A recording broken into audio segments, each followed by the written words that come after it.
All right, wonderful people, welcome back to this wonderful channel where we bring you back-to-back updates and information as it is hot. So in case it's your first time of joining us on this wonderful channel, kindly go ahead and subscribe, like, comment, share, and also remember to on your notification button so that whenever our news is dropping, you will be the first. We will collect them. Let's go down to the news proper as it is hot for the obodo.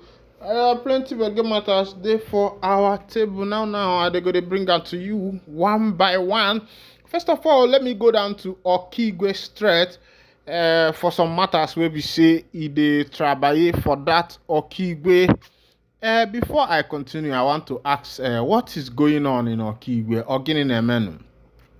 What is really happening in Okigwe? The politicians in Okigwe, what is going on? The people, the securities in Okigwe, what is going on? The soldiers, the police that are there in Okigwe, what is actually going on there in Okigwe? Okigwe has now become, it's almost becoming like a Benue state, where people are deserting their homes, people are running away, Fulani headers are terrorizing these people. The Fulanis move about, anyhow they want, because these people are not well secured. We see the Fulanis with their AK moving about, and nobody is saying anything. And the question is, where are the politicians? Where are the House of Representative members? Where are the senators that are supposed to be speaking for these poor masses that are losing their poor life because the government have failed to provide simple social amenities for their people? Every day, every month, you see budgets going high. Allocation to this, allocation to that, allocation to this, allocation to that. But common social amenity for the common man, which is the first priority of the government, has not been met with. The people who voted, the people that are in government there, the reason is for these people to go and represent them, for these people to protect them, for these people to speak for their interests.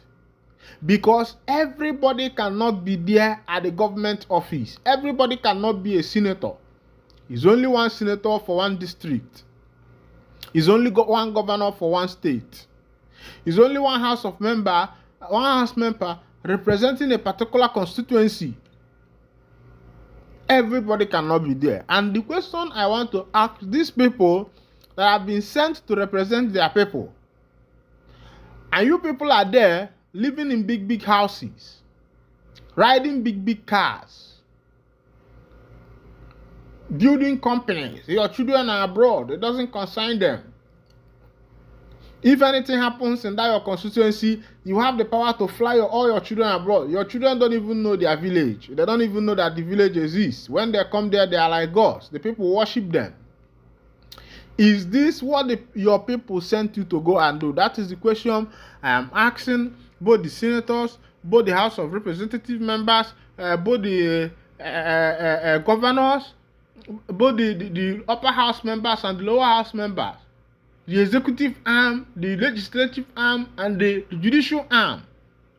The question I am throwing to you today is, what is happening? What is happening? Because as the day go by, things are getting out of hand. The other day, it was in Anambra, Oka. I could have brought the video here for you to see, but I cannot bring such video because it violates our community here. YouTube is not a place where you do anything anyhow. They are straight for business, and I love them for that. Now, in Anambra the other day, this same herdsman that we are talking about, the information that reached and from the video we saw, used the AK where on both somebody's head, and nobody is saying anything. A lot of people have become victims of these headers. It looks as if now that these headers are the ones who are ruling the country just because the billionaires, the alhajis, the alhajis, the billionaires, the cabals. They are the ones who are the owners of this cow business, this cattle business. And they felt that their cows are more better than human beings. Now, if you go to the House of Senate, you see the deliberation is on cow, ruga. That's the deliberation that is going on the Senate. The masses are dying. The prices of things are going high. The dollar rate is going high against the naira. The forex is going against the naira. The fuel prices have gone skyrocketed, and yet nobody is saying anything. I'm asking our leaders, the leaders that have fought the death of Biafra, that have fought the vision of Mazi Nnamdi Kanu, and is still fighting it to today. The question I want to ask, is it not time for make sacrifices for your people? Is this the time to be in your house drinking wine and doing merriment? If the white man who brought about development, the white man who colonized the Africans, if the white man who colonized Africans were doing it this way, the white man who brought about the civilization of the African man, the colonization, he first of all paid the prices. The white man first of all paid the prices before enjoying. But the leaders in Africa, they don't want to pay the price. Especially in Nigeria, they don't want to pay the price. And these people who call themselves the politicians of the 2024 era, the politicians of the 2023 stroke 2024 era in Nigeria have decided to open their net and fish the people like fish. What is currently going on in Nigeria now is that people are being fished like fish because the politicians have widened their net. The net they have widened, they have also opened their reservoirs to be able to reserve. These people are reserving millions. Look at the kind of, let's go down to, I like talking with facts. Let's go down to MFL's case so that you can see what is actually happening. MFL has been ordered to forfeit a property worth 11 point something billion currently. These are some of the properties that are being recovered from MFL. And the question I'm asking is, how did this man come about all this wealth? Just a common central bank governor. He's not common, but being a central bank governor is not easy. But why would he be making such amount of money? What is he working? What is his business? That he has properties that almost worth 11 point something billion. It's not even, these are not the ones that the bribe that have been connected to him. A lot of bribes, a lot of these millions of dollars and the rest of them. You find out that these politicians don't care about making sacrifices for their nation. It's not about the people. It's not even about the citizens. It's not even about your subjects, the people you are ruling. It is about your motherland, the place you called your motherland, the place you called your home. You say you are a Nigerian. Yes, a place you called your home, and all you can do to your home is to swindle your home, steal everything that is in your home, become a thief of your own self. That's what these politicians don't know, that they are their own armed robbers. They feel that they are doing the masses. They are not doing the masses. They themselves are into it too, because the cost of the land is going to be following them. All you do is rip your motherland, take everything that is your motherland, sell it to the white man. Meanwhile, if you go to places like America, what Americans will be asking you is, what can you do for America? It is not what America can do for you.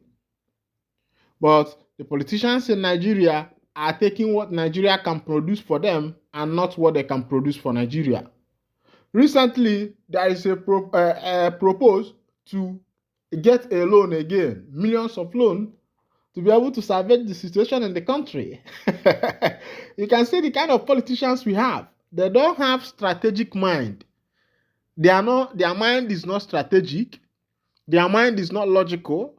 Their mind is not meticulous. It's not articulative enough to be able to find out what can be done in this nation to be able to salvage the situation. All they know how to do is to go to other nations and borrow. The nation is owing China. The nation is owing World Bank. The nation is owing this organization. The nation is owing this organization. The nation is owing this. A lot of organizations that the nation is owing. The politicians, the dummy politicians that are in the nation, does not have the ability to find out things for themselves.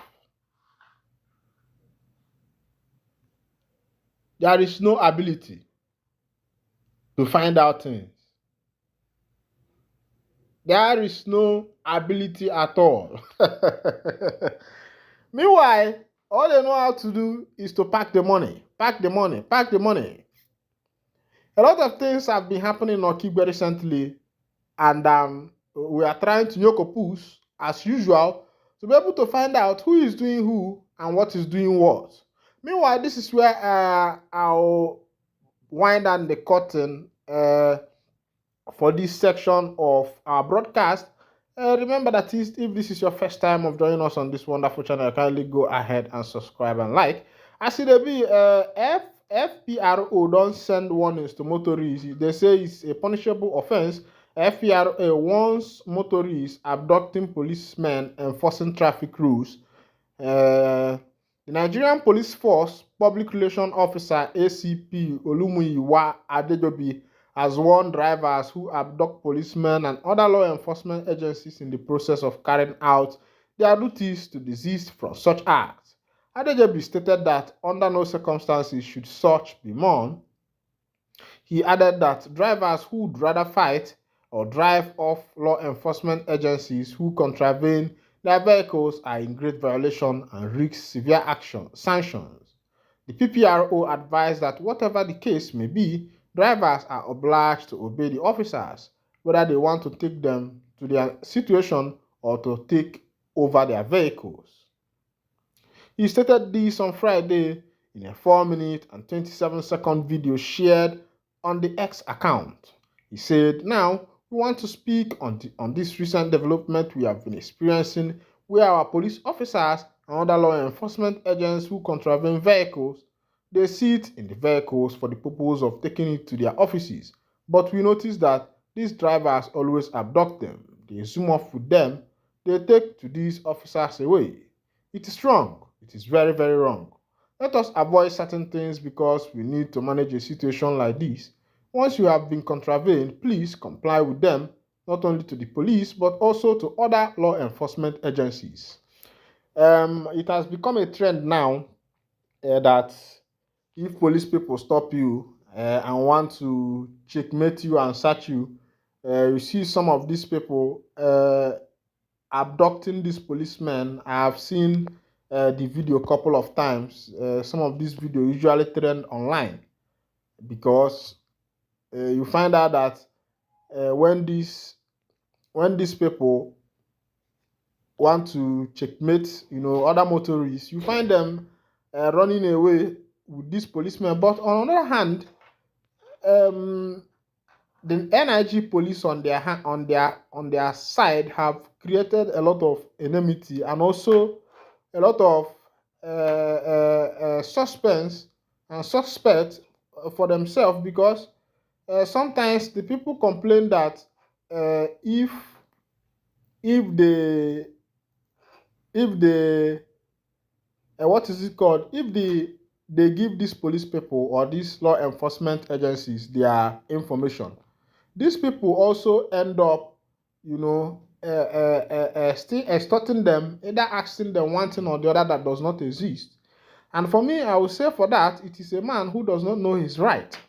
Also, the law enforcement officers have also been known to be collecting some money. You find out in some cases, for some people, their case is different, and for other people, their case is opposite. For some people, their case is different. For others, their case is opposite. And this has caused a lot of problem because if these people are actually treating everybody the same way, if you have money or you don't have money, you will still face the law. But when you have money and find them some things, you will not face the iron. But when you have money and when you don't have money and decide not to give them, you see them making you to face the iron.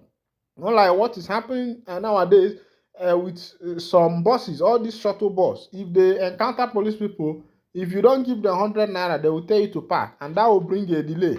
If you give them their 100 naira, they will allow you to pass. Let their officers, their chief officers also look into some of these things to be able to balance the equation.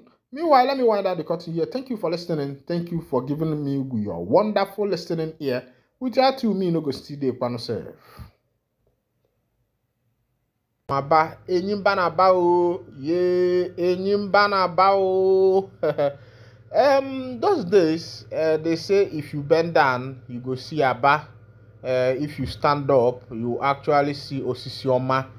And as it is, you need to understand that the only way you can see aba is by bending down. And if you go for places like aba and you say you want to do gara gara, say nothing dey happen, say who get obodo and the rest of them, my brother, if you try that kind of thing for aba, you are on your own, because the people wey be say they grow for aba there, those people are different kind of people on the face of the earth. They know they send, they know they care, they don't even want to see your face, even from the time of Osika and Bakasi and the rest of them. A lot of things have happened in Aba. But recently, the one that just happened was the clash between the IPOB men, Biafra men, with the NIG army and the rest of them. We be say the heavy clash, we be say they there. But thanks also to the governor of Abia State, we be say he has wisdom to handle the thing that happened in Aba on the 30th of May during the Biafra sit-at-home, where the Biafrans were commemorating with their lost heroes and heroines, their lost ones who lost their life during the 1967 to the 1970 Nigeria Biafra Civil War. As it is, it was a bloody 30th of May in Aba, but the issue was actually handled very well. Even up to now, some people are accusing the governor of Abia State for supporting IPOB or something like that. But I don't think that the man did anything bad in quelling the chaos at that particular area, because had it been there was no good intervention, or that he was like other governors who will give order and say anybody you see, fire them, shoot them, this one. But he himself was able to control his soldiers, was able to control his policemen, was able to control the civil defense and the rest of them, and they danced to a better tune. And as it is, now people are still blaming him, say the governor of Abia State has given support for IPOB and the rest of them. And the question I want to ask is, what is the meaning of IPOB? The indigenous people of Biafra. Listen to it again. Indigenous people of Biafra. People don't understand that the state of Biafra has come to stay and it cannot go again. And even if you wipe all the people that are pushing this dream, that are fighting for this vision, that are fighting for this dream to become a dream that comes true, that are fighting to make sure that this nation emerges, and even if the government decide to wipe all of them out, I'm telling you that even their children who have not heard anything about Biafra will still rise up and start fighting for Biafra. Because during this particular war, some of these children were sucking their mother's breasts, the breast of war and the rest of them. And those who sucked this breast passed it down to their next generation. And you will find out that this thing cannot die in the mind of Biafrans. I think it's better for government to look on the better side to look on the brighter side of the future of the people of Biafra. It's not something too hard to do. It's not something too big to do. It's just the government being being logical enough to be able to understand that these people that you are trying to hold back, they are tired of you. They are tired of you. They want to go. They need their freedom. They want to be free. They want to be separated from you. Why are you still holding them back? That's another question the government will ask themselves. That these people who have decided to go, who have said, come what may, come rain, come sunshine, that the government cannot hold us down, I think it's high time the government asks themselves question and say, why does these people really want to leave? Yes, from the look of things now, I think that even if you give an Igbo man now what is called president, Senate president, vice president, I don't think that Ndi Igbo will still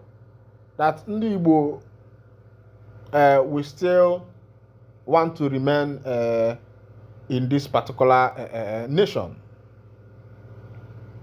You see, as the matter is going, because it's not by saying why are these people fighting for their nation, why are these people, they want Biafra and the rest of them. It's by looking at the matter at the face, being able to find out, being able to say, okay, this is what is actually going on and this is what the government is supposed to do. I want to say kudos to the governors that, out of their benevolence and good heart, have been able to stand and say the nation that is called Biafra will stand. Even though they will not come openly to say it, but somehow behind, under the ground, they are making sure that things are better. Nobody is telling you to carry the flag of Biafra or something like that, but at least protect your people. Defend your people. Protect your people. Defend your people. Let your people know that someone is out there speaking for them. Someone is out there talking for them. Someone out there cares about them. That's how to do some of these things. Meanwhile, let's go to another information of the day, because the bias na ane more ozana abia can na-ekwu this one ka another one na-abịakwa n'ọnụ. Let's go to the information of the day as it happened for Obodo. One video has been trending where Karen Shetima, who is the vice president of the Nigeria country, the Obodo of the Oman where they live, have said to hell with restructure, to hell with restructure. Of course, you know that Ohaneze Ndi Igbo are going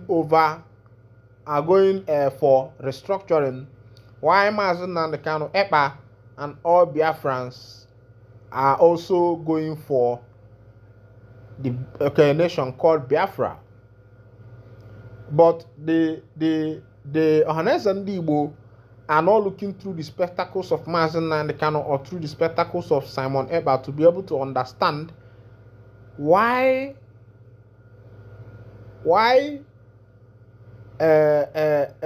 people like Nnamdi Kanu are saying nothing else but Biafra. Look at what has been happening in this nation. If a government comes in, things will change. The government of Yaradua was better. The government of Jonathan was a little bit fine.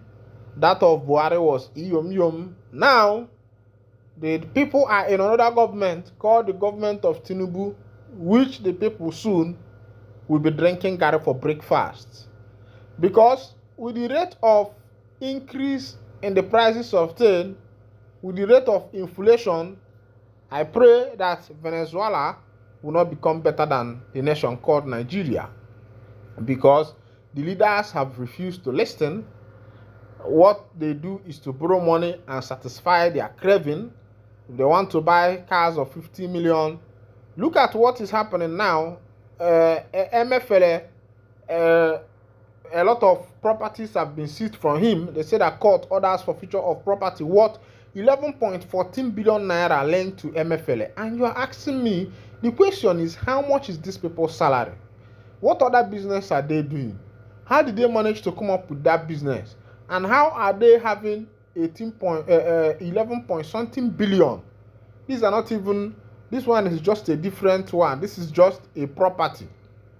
We're not even talking about the money, dumped in other accounts. What is these people doing with all this money? If you ask me, who is even causing this inflation? And you and I will agree that these government officials are the one behind this inflation. This is where I'll be winding down the curtain. And if this is your first time of joining us on this wonderful channel, kindly go ahead and subscribe, like, comment, and share. Thank you for listening. God bless you.